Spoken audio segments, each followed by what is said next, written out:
Hello everyone, this is Janvi and welcome to study C. इस video में हम लोग अपने हिस्ट्री के चैप्टर 1 को कंटिन्यू रखेंगे। आज का हमारा टॉपिक है द एज ऑफ रेवोल्यूशंस। ये रेवोल्यूशंस कब से कब तक चले, 1830 से 1848 तक के रेवोल्यूशन के बारे में, प्रोटेस्ट्स के बारे में हम इस वीडियो में जानेंगे। तो अभी तक हमने देखा कि पहले फ्रेंच रेवोल्यूशन हुआ 1789 में, फिर फ्रेंच रेवोल्यूशन के बाद नेपोलियनिक वॉर्स चली, यानी नेपोलियन जो है उसने अपने जो लिबरलिज्म के, नेशनलिज्म के जो आइडियाज थे उन्हें यूरोप के अलग अलग नेशंस में स्प्रेड करना स्टार्ट कर दिया। उसने काफी सारी वॉर्स लड़ी और काफी सारे जो नेशंस हैं, टेरिटरीज हैं, उन्हें कॉन्कर कर लिया। वहां पे उसने काफी सारे रिफॉर्म्स किए और ये सारे रिफॉर्म्स आते हैं नेपोलियनिक कोड के अंडर में, जिसे हम सिविल कोड ऑफ 1804 भी कहते हैं। फिर नेपोलियन का रूल चलता रहा और 1815 में नेपोलियन की डिफीट हो जाती है और अगेन 1815 में फ्रांस में बर्बन डायनेस्टी का रूल स्टार्ट हो जाता है। बर्बन डायनेस्टी का रूल नेपोलियन से पहले भी था और नेपोलियन की डिफीट के बाद भी बर्बन डायनेस्टी अगेन रूल करना स्टार्ट कर चुकी थी। अब 1815 के बाद क्या हुआ? अब आता है 1830 का जुलाई रेवोल्यूशन, जो फ्रांस में हुआ था। जुलाई रेवोल्यूशन में क्या हुआ? A constitutional monarchy was established under Louis Philippe। अब कॉन्स्टिट्यूशनल मोनार्की लाई गई। अभी तक बर्बन डायनेस्टी का रूल चल रहा था और अब लुई फिलिप के अंडर में कॉन्स्टिट्यूशनल मोनार्की लाई गई, यानी कि अब कॉन्स्टिट्यूशन बना दिया गया, यानी कि मोनार्की रहेगी, राजा रूल करेगा, बट एक कॉन्स्टिट्यूशन के अंडर में रह करके, एक संविधान के अकॉर्डिंग ही राजा अब रूल कर सकता था। तो ये कॉन्स्टिट्यूशनल मोनार्की स्टैब्लिश की गई, किसके अंडर में? Louis Philippe.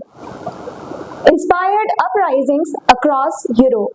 अब जुलाई रेवोल्यूशन जो हुआ था उसने पूरे यूरोप में अलग अलग जो नेशंस थे उन्हें इंस्पायर किया। अलग अलग नेशंस को फ्रांस के जुलाई रेवोल्यूशन से इंस्पिरेशन मिली कि वो अपने राइट्स के बारे में भी अपनी वॉइस रेज करें और अपने राइट्स के लिए प्रोटेस्ट करें। तो यहाँ से काफी सारे नेशंस को इंस्पिरेशन मिली। देन ये केस हमने देखा फ्रांस में क्या हो रहा था। अब हम देखेंगे बेल्जियम की स्टोरी क्या थी। The Belgian provinces previously merged with the Kingdom of the Netherlands as decided in Vienna 1815, revolted in 1830। अब जैसा हमने देखा था कि ट्रीटी ऑफ वीना साइन की गई 1815 में। अब ये जो ट्रीटी साइन की गई थी उसके अकॉर्डिंग बेल्जियन प्रोविंसेस को, यानी बेल्जियन स्टेट्स को मर्ज कर दिया गया था नीदरलैंड्स के साथ। जो रूलर नीदरलैंड्स पर रूल कर रहा था, अब उसी रूलर के अंडर में बेल्जियन प्रोविंसेस भी आ चुकी थी। 15 इयर्स तक बेल्जियन प्रोविंसेस भी नीदरलैंड्स के किंगडम के ही अंडर में रही एंड देन लोगों ने रिवोल्ट करा 1830 में। 1830 में रिवोल्ट जो हुआ उसका आउटकम लोगों के ही फेवर में आया, बेल्जियन पॉपुलेशन के फेवर में आया। यहाँ पे क्या हुआ, उनके जो रिवोल्ट का आउटकम था वो बहुत बेस्ट निकला उन लोगों के लिए, उनके फेवर में आया था। Belgium gained independence. यहाँ पे बेल्जियम पॉपुलेशन को इंडिपेंडेंस मिल गई थी। बेल्जियम आजाद हो गया था किसकी कैद से? नीदरलैंड के किंग की कैद से। Now Greece and the struggle for independence. अब ग्रीस की क्या कहानी थी? ग्रीस में भी काफी सारे स्ट्रगल्स किए गए अपनी इंडिपेंडेंस गेन करने के लिए। Greece had been under Ottoman और Turkish Empire control since 15th century। Greece जो है वो ऑटोमन एम्पायर के अंडर में आता था। ऑटोमन एम्पायर जो आज प्रेजेंट डे में टर्की है, तो टर्की के रीजन में जो एम्पायर था उसे ऑटोमन एम्पायर कहा जाता है। उसके अंडर में ग्रीस आया करता था और करीबन 15th सेंचुरी यानी 1400 से 1499 के बीच का जो टाइम होता है ये है हमारा 15th सेंचुरी।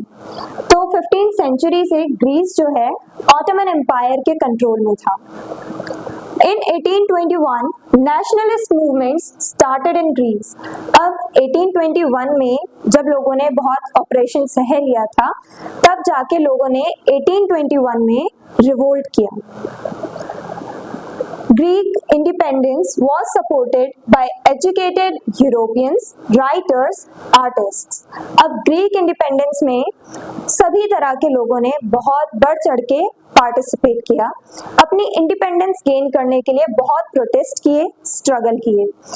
अब जिन लोगों ने प्रोटेस्ट किए थे वो अलग अलग कम्युनिटी से बिलोंग करते थे। वो एजुकेटेड यूरोपियंस थे, यानी एजुकेटेड मिडिल क्लास जो थी, वहां से भी लोगों ने पार्टिसिपेट किया इन प्रोटेस्ट में। देन राइटर्स, आर्टिस्ट, सभी तरह के लोगों ने इन प्रोटेस्ट में पार्टिसिपेट किया। For example, English poet Lord Byron actively supported the Greek struggle. अब इंग्लिश पोएट थे, उनका नाम था लॉर्ड बायरन। इन्होंने भी बहुत बढ़ चढ़ के प्रोटेस्ट किया, प्रोटेस्ट में पार्टिसिपेट किया। किसके इंडिपेंडेंस के लिए? ग्रीक इंडिपेंडेंस के लिए। हालांकि ये ग्रीस से बिलोंग नहीं करते थे, बट इन्होंने बढ़ चढ़ के पार्टिसिपेट किया उसको इंडिपेंडेंस दिलाने में। हालांकि इनकी डेथ एक फीवर की वजह से हो गई थी। ये लड़ने के लिए भी गए थे ग्रीक्स की तरफ से, बट इनकी डेथ हो जाती है। Finally, with the help of Britain, France and Russia, Treaty of Constantinople 1832 recognized Greece as an independent nation. Finally, Britain, France and Russia, इन तीनों कंट्रीज की हेल्प से ट्रीटी ऑफ कॉन्स्टेंटिनोपल साइन की गई 1832 में, और इसी ट्रीटी के अकॉर्डिंग जो ग्रीस है वो इंडिपेंडेंट नेशन बन चुका था। ट्रीटी ऑफ कॉन्स्टेंटिनोपल बहुत इंपॉर्टेंट टर्म है, ये याद रखना है। Treaty of Constantinople, treaty of Veena, ये सब याद रखने हैं, कुछ फैक्ट्स याद करते हुए चलना। तो इस ट्रीटी के बाद ग्रीस को एक इंडिपेंडेंट नेशन के तौर पे कंसीडर कर लिया गया। की आउटकम्स ऑफ 1830 टू 1848 रेवोल्यूशंस। अब इन रेवोल्यूशंस के आउटकम क्या रहे, रिजल्ट क्या रहे? Independence of Belgium and Greece, ये जो रेवोल्यूशंस हुए थे, इन्हीं रेवोल्यूशंस की वजह से ग्रीस और बेल्जियम को इंडिपेंडेंस मिली। Increase demands for constitutional governments. अब यूरोप के अलग अलग नेशंस में, अलग अलग रीजन्स में डिमांड उठने लगी कि हम लोगों को भी एक कॉन्स्टिट्यूशनल गवर्नमेंट चाहिए, हमें भी एक कॉन्स्टिट्यूशन अडॉप्ट करना है और उसके अकॉर्डिंग ही कोई हम पे रूल करे, हम ये चाहते हैं। मतलब पॉपुलेशन इस टाइप से डिमांड रखना स्टार्ट कर चुकी थी कि उन्हें कॉन्स्टिट्यूशनल गवर्नमेंट चाहिए, किंग का रूल नहीं चाहिए। जैसे फ्रेंच रेवोल्यूशन के टाइम पे लोगों ने फ्रांस से इंस्पिरेशन लेकर के नेशन स्टेट्स बनाने की डिमांड उठाई थी। अगेन यहाँ पे जो जुलाई रेवोल्यूशन हुआ फ्रांस में, उसी से इंस्पिरेशन लेते हुए लोगों ने दोबारा से कॉन्स्टिट्यूशनल गवर्नमेंट की डिमांड्स रखनी स्टार्ट कर दी। Even though many uprisings were suppressed, they laid the foundation for future unifications, Italy and Germany. अब इन्हें इंडिपेंडेंस इतनी आसानी से नहीं मिल गई, काफी ज्यादा स्ट्रगल करने पड़े, तब जाके इन्हें इंडिपेंडेंस मिली। तो इन्हें काफी बार कंजर्वेटिव्स ने सप्रेस करने की भी कोशिश करी, इनकी वॉइस को सप्रेस करने की कोशिश की गई, बट फिर भी इन लोगों ने रेगुलरली अपने एफर्ट्स कंटिन्यू रखे, और इनके एफर्ट्स की वजह से ही इन्होंने एक फाउंडेशन बना दिया, एक ऐसा बेस बना दिया इनके स्ट्रगल्स ने, जिससे फ्यूचर में जाके इटली एंड जर्मनी और भी बहुत सारे नेशंस आजाद हुए, उन्हें इंडिपेंडेंस मिली। तो ये हमने आज के टॉपिक में पढ़ा जो था एज ऑफ रेवोल्यूशंस। होप आपको ये टॉपिक समझ में आया होगा, एकदम क्लियर होगा। बट अगर अभी भी कोई डाउट या क्वेरी है तो आप कमेंट सेक्शन में जाकर के लिख सकते हैं।